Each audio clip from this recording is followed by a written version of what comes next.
সম্মানিত হাজিরিন, সময় অতি সংক্ষেপ। আমাদের কাঙ্ক্ষিত মেহমান অতি নিকটে এসে গেছেন। উনি অল্প কিছুক্ষণের মধ্যেই হযরত মাওলানা মুফতি আলী হাসান ওসামা সাহেব আমাদের স্টেজে চলে আসবেন। তাই কয়েক মিনিটের ভিতরে আমি আমার বক্তৃতা শেষ করার দিকে যাচ্ছি।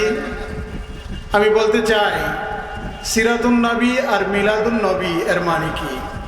হযরত উলামায়ে কেরামগণ সিরাতুন নবী আর মিলাদুন নবী এর মানি ব্যাখ্যা আসরের নামাজের পর থেকে দীর্ঘক্ষণ পর্যন্ত এরই ব্যাখ্যা করেছেন। আমরা সিরাতুন নবী মাহফিল কেন করতে চাই, সিরাতুন নবী এর উপর আমল কেন করতে চাই? সিরাতুন নবী এর অর্থ হইল নবী পাক সাল্লাল্লাহু আলাইহি ওয়াসাল্লামের জীবনী আদর্শ।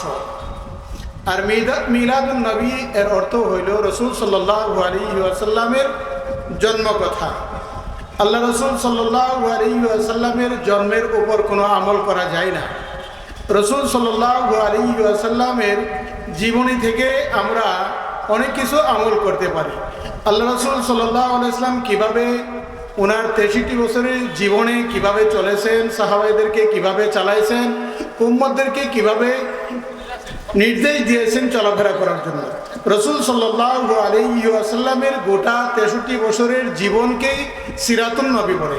এজন্য সিরাতুন নবীর ভিতরে মিলাদুন নবী আছে, কিন্তু শুধু মিলাদুন নবীর ভিতরে সিরাতুন নবী নাই। আছে নাকি?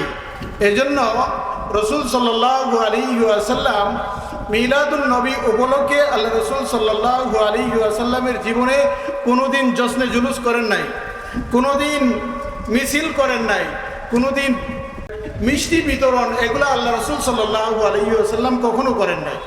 হাদিসের মধ্যে পাওয়া যায় রাসূলুল্লাহ সাল্লাল্লাহু আলাইহি ওয়াসাল্লাম তার জীবনে অনেক কিছু করেছেন। এর মধ্যে রাসূলুল্লাহ সাল্লাল্লাহু আলাইহি ওয়াসাল্লাম তার জন্মদিন উপলক্ষে একটা আমল করেছেন। সেই আমলটা কি? আল্লাহ রাসূল সাল্লাল্লাহু আলাইহি ওয়াসাল্লাম প্রত্যেক সপ্তাহে 2টা রোজা রাখতেন। রাসূলুল্লাহ সাল্লাল্লাহু আলাইহি ওয়াসাল্লাম সোমবার এবং বৃহস্পতিবার রোজা রাখতেন। আল্লাহ রাসূল সাল্লাল্লাহু আলাইহি ওয়াসাল্লামকে জিজ্ঞাসা করা হয়েছে, আল্লাহর পয়গম্বর, আপনি সোমবারে রোজা রাখেন কেন? রাসূলুল্লাহ সাল্লাল্লাহু আলাইহি ওয়াসাল্লাম বলেন, সোমবারে আমি জন্মগ্রহণ করেছি, এজন্য শুকরিয়া স্বরূপ আল্লাহ পাকের দরবারে রোজা রাখি। বলেন সুবহানাল্লাহ। বৃহস্পতিবারে রোজা রাখেন কেন? রাসূলুল্লাহ সাল্লাল্লাহু আলাইহি ওয়াসাল্লাম বলেন, বৃহস্পতিবারে আমার উপর আল্লাহ পাকের কোরআন নাজিল হওয়া শুরু হয়েছে, এজন্য আমি বৃহস্পতিবারে রোজা রাখি। তাহলে বোঝা যায় যে রাসূলুল্লাহ সাল্লাল্লাহু আলাইহি ওয়াসাল্লামের জন্ম উপলক্ষে আল্লাহ রাসূল সাল্লাল্লাহু আলাইহি ওয়াসাল্লাম রোজা রাখছেন, জশ্নে জুলুস করেন নাই। এজন্য আমরা রাসূলুল্লাহ সাল্লাল্লাহু আলাইহি ওয়াসাল্লামের জন্ম উপলক্ষে রোজা রাখতে পারি। আল্লাহ রাসূল যেহেতু রোজা রাখছেন, আল্লাহ রাসূল মিছিল করেন নাই, জশ্নে জুলুস করেন নাই, র্যালি বের করেন নাই, এজন্য আমরা রাজি আছি কি আছি না? আল্লাহর রাসূলের সুন্নতের উপর চলতে রাজি আছি কি আছি না? আমার ভাইয়েরা, রাসূলুল্লাহ সাল্লাল্লাহু আলাইহি ওয়াসাল্লামের জন্মটা ছিল একটা চিন্তার বাইরে। এমন একটা জন্ম, যে এমন একটা জন্ম পৃথিবীর জমিনে কোনো মানুষের পক্ষে সম্ভব না। আল্লাহ রাসূল সাল্লাল্লাহু আলাইহি ওয়াসাল্লামের জন্মটা, আল্লাহ রাসূল সাল্লাল্লাহু আলাইহি ওয়াসাল্লামের আম্মা জান হযরতে আমেনা রাদিয়াল্লাহু তাআলা আনহাকে জিজ্ঞাসা করা হয়েছিল, মুহাম্মদ সাল্লাল্লাহু আলাইহি ওয়াসাল্লাম যে জন্মগ্রহণ করেছেন, তোমার পেটে আসার পরে তোমার কেমন লাগছিল?